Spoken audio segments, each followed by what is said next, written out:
ഓക്ലയിൽ നിന്ന് അമാനത്തുള്ള ഖാൻ, ആം ആദ്മി പാർട്ടി നേതാവ് അമാനത്തുള്ള ഖാൻ ഓക്ലയിൽ ലീഡ് ചെയ്യുകയാണ്. അതുപോലെ തന്നെ സോംനാഥ് ഭാരതി ലീഡ് ചെയ്യുന്നുണ്ട്, സത്യേന്ദ്ര ജെയിൻ ലീഡ് ചെയ്യുന്നുണ്ട്. അതേസമയം രജീന്ദർ നഗറിൽ ദുർഗേഷ് പാഠക് പിന്നിലാണ് ആം ആദ്മി പാർട്ടിയെ സംബന്ധിച്ച്. അരവിന്ദ് കെജ്രിവാൾ പിറകിലാണ് എന്നുള്ളതാണ് ആദ്യത്തെ ഫലസൂചനയിൽ ആം ആദ്മി പാർട്ടിയെ ഏറ്റവും ബുദ്ധിമുട്ടിക്കുന്ന കാര്യം. ഇപ്പോഴും അവിടെ പർവേഷ് വർമ്മ ലീഡ് ചെയ്യുകയാണ്. അതുപോലെ തന്നെ കൽക്കാജിയിൽ രമേഷ് ബിദോരിയും ലീഡ് ചെയ്യുകയാണ്. അത്തിഷിയും മനീഷ് സിസോദിയയും അരവിന്ദ് കെജ്രിവാളും ഇപ്പോഴും പിറകിലാണ്. അതേസമയം തന്നെ മറ്റ് നേതാക്കൾ സോംനാഥ് ഭാരതി മാളവ്യ നഗറിൽ ഇപ്പോൾ പിറകിലാണ്. നേരത്തെ സോംനാഥ് ഭാരതി ഒരു ലീഡ് എടുത്തിരുന്നു, പക്ഷേ ഇപ്പോൾ സോംനാഥ് ഭാരതിയും പിറകിലാണ്. ആം ആദ്മി പാർട്ടിയുടെ പ്രമുഖരായ നേതാക്കളെല്ലാം പിറകിൽ എന്നുള്ളതാണ് ഈ പോസ്റ്റൽ ബാലറ്റിലെ ഒരു ട്രെൻഡ്. ഇപ്പോൾ അർജുൻ പറഞ്ഞ പ്രധാനപ്പെട്ട ഒരു പോയിന്റുള്ള അഭിലാഷ്, അത് അവിടുത്തെ സാധാരണ ആളുകളെ ലക്ഷ്യമിട്ടുള്ള ക്യാമ്പയിൻ ആയിരുന്നു ആം ആദ്മി പാർട്ടിയുടെ ഭാഗത്ത്. അപ്പോൾ ഈ പോസ്റ്റൽ വോട്ട് അതൊരു ട്രെൻഡാണ് എന്ന് പറയാൻ ഒരു പക്ഷേ കഴിഞ്ഞേക്കില്ല. എങ്കിലും ഈ പ്രധാനപ്പെട്ട നേതാക്കളൊക്കെ പിന്നിൽ നിൽക്കുന്നത് ഒരു സൂചകമായി പലപ്പോഴും ഈ ആദ്യത്തെ ഇയർലി ട്രെൻഡ്സ് എന്നൊക്കെ പറയുമ്പോഴും ചിലപ്പോൾ സൂചനയായി മാറാറുണ്ടല്ലോ. ഇത് ഒരു ഗൗരവത്തിൽ ഉള്ള ഡിജിറ്റിലേക്ക് എത്തിയിട്ടില്ല എങ്കിൽ പോലും പ്രധാനപ്പെട്ട നേതാക്കൾ പിന്നിലേക്ക് പോകുന്നു എന്തരത്തിൽ ആദ്യമേ ഒരു ട്രെൻഡ് വരുന്ന എന്നുള്ളതാണ്. മുഖ്യമന്ത്രി സ്ഥാനാർത്ഥി എന്നുള്ളത്, ഡൽഹിയുടെ മുഖ്യമന്ത്രി പിന്നിൽ നിൽക്കുന്നു എന്നുള്ളത് ആം ആദ്മിക്ക് നൽകുന്ന ഒരു വലിയ ആദ്യഘട്ടത്തിലെ സൂചനകളാണെങ്കിൽ പോലും വലിയ നൽകുന്ന ഒരു ആശങ്ക പ്രധാനമാണ്. അരവിന്ദ് കെജ്രിവാൾ പിന്നിട്ട് നിൽക്കുന്നു എന്നത് പോലും അവർക്ക് യാതൊരു തരത്തിലും അംഗീകരിക്കാൻ കഴിയുന്ന ഒന്നല്ല.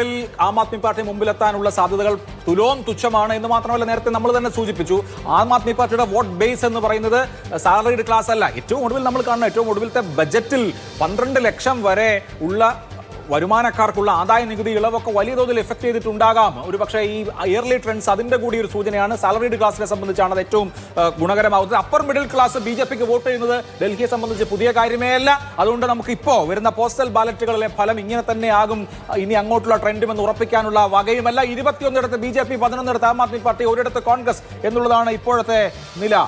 ആദ്യ ഫലസൂചനകൾ അത് BJP ക്യാമ്പിന് വലിയ ആവേശവും ആത്മവിശ്വാസവും നൽകുന്നതാണ്. പക്ഷേ ഗൗരവത്തിലുള്ള കണക്കുകളിലേക്ക് എത്തുന്നതേ ഉള്ളൂ. നമ്മൾ ഇലക്ട്രോണിക് വോട്ടിംഗ് മെഷീനിലെ വോട്ട് എണ്ണാൻ പോകുന്നു. അതിന്റെ ആദ്യത്തെ ഫലസൂചനകൾ അല്പസമയത്തിനകം വരും എന്നാണ് പ്രതീക്ഷിക്കുന്നത്.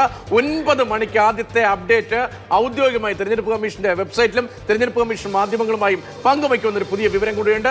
ഒഫീഷ്യലായി വരുന്ന ആദ്യ കണക്ക് 9 മണിക്കായിരിക്കും എന്നൊരു വിവരം കൂടി കാണുന്നുണ്ട്. അതേസമയം തന്നെ ഇപ്പോൾ വിവിധ കൗണ്ടിംഗ് സ്റ്റേഷനുകളിലെ വിവരങ്ങളാണ് വിവിധ ഏജൻസികൾ വഴി ഞങ്ങൾ പ്രേക്ഷകരിലേക്ക് എത്തിക്കുന്നത്. ഏറ്റവും ഒടുവിലത്തെ ഡിജിറ്റ് 23 BJP ലീഡ് ചെയ്യുന്നു, 11 ആം ആദ്മി പാർട്ടി ലീഡ് ചെയ്യുന്നു, ഒരിടത്ത് കോൺഗ്രസ് ലീഡ് ചെയ്യുന്നു എന്നുള്ളതാണ് ഇയർലി ട്രെൻഡ്സ്. ആദ്യത്തെ ട്രെൻഡാണ് അത്. ഇലക്ട്രോണിക് വോട്ടിംഗ് മെഷീനിലെ വോട്ട് കണക്കാക്കിയുള്ള ലീഡ് അല്ല എന്നാണ് ഇതുവരെ. അതിൽ വരുന്ന സംഖ്യകൾ എന്ന് പറയുന്നത് താരതമ്യമില്ലാത്തതാണ്. 23 സീറ്റുകളിലാണ് BJP മുന്നിട്ട് നിൽക്കുന്നത്. 11 സീറ്റുകൾ മാത്രമാണ് ആം ആദ്മി പാർട്ടിക്ക് ലീഡ് എടുക്കാൻ കഴിഞ്ഞിരിക്കുന്നത്. അപ്പോഴും അരവിന്ദ് കെജ്രിവാളും അതിഷിയും അടക്കമുള്ളവർ പിന്നിട്ട് നിൽക്കുന്നു എന്നുള്ളത് അവർക്ക് വലിയ തോതിലുള്ള ആശങ്കയുണ്ടാക്കുന്ന ഒന്നു തന്നെയാണ്. തീർച്ചയായും ഹരീഷ് ഖുറാന മോട്ടി നഗറിൽ മുമ്പിലാണ്.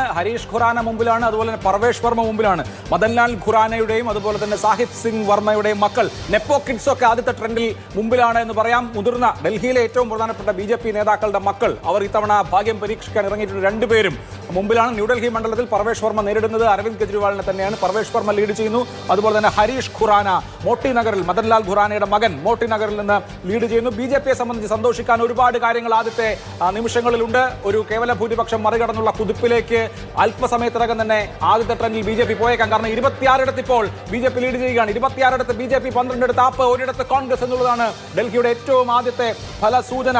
എന്ന് മാത്രമല്ല, നമുക്ക് ഉത്തർപ്രദേശിൽ നിന്ന് അടക്കം വരുന്ന ഫലസൂചനകളിലും മിൽക്കിപ്പൂരിൽ BJP ലീഡ് ചെയ്യുന്നതായ ഇയർലി ട്രെൻഡ്സ് വരുന്നുണ്ട്. കോൺഗ്രസിന്റെ സന്ദീപ് ദീക്ഷിത് ന്യൂഡൽഹി മണ്ഡലത്തിൽ 3-ാം സ്ഥാനത്താണ്.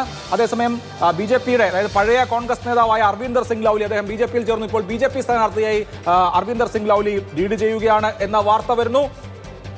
സമാജ്വാദി പാർട്ടി ഒരു വലിയ അഭിമാന പോരാട്ടത്തെ നേരിടുന്ന ഉത്തർപ്രദേശിലെ മിൽക്കിപ്പൂരിൽ അവരുടെ സ്ഥാനാർത്ഥി പിറകിലാണ് എന്ന വാർത്ത വരുന്നത്. കാരണം മിൽക്കിപ്പൂരിൽ നിന്ന് MLA ആയിരുന്ന അദ്ദേഹം ആണ് അയോധ്യ പിടിച്ചത്. ആ അയോധ്യ മത്സരത്തിലൂടെ വെക്കേറ്റ് ചെയ്തിട്ടുള്ള മിൽക്കിപ്പൂരിൽ ഇപ്പോൾ SP ആദ്യത്തെ ഫലസൂചനയിൽ പിറകിലാണ്. ഇതൊന്നും അന്തിമ ഫലസൂചന ആയിക്കൊള്ളണമെന്ന് ഒരു നിർബന്ധവുമില്ല. കൽക്കാജിയിൽ ഇപ്പോഴും അതിഷി പിറകിലാണ്.